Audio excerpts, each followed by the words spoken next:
entre le contrôle et la maîtrise.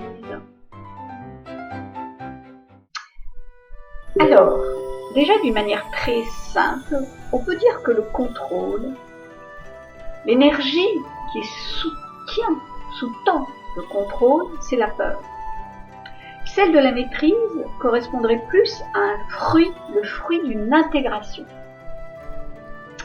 Alors le contrôle, c'est l'énergie de la peur qui se manifeste. Peur de perdre, peur de manquer, peur du changement.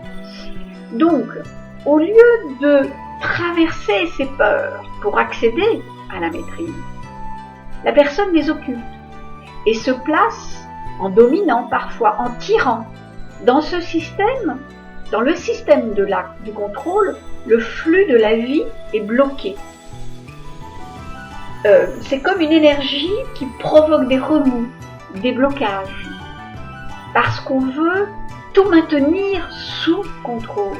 Donc, rien n'est permis dans l'extravagance, dans l'inattendu, dans la surprise, dans un changement quelconque. En fait, le contrôle sclérose.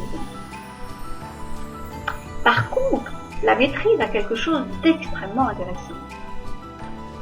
J'assimile la maîtrise au fruit de l'arbre. Pourquoi ? Parce qu'avant de devenir fruit, il est passé par différentes phases. Il est passé de la graine à cette petite pousse qui est minuscule au départ et qui, au fur et à mesure de son déploiement, de tout ce qu'elle va vivre, de tous les nutriments qu'elle va absorber, elle va finalement devenir arbre pour produire un fruit.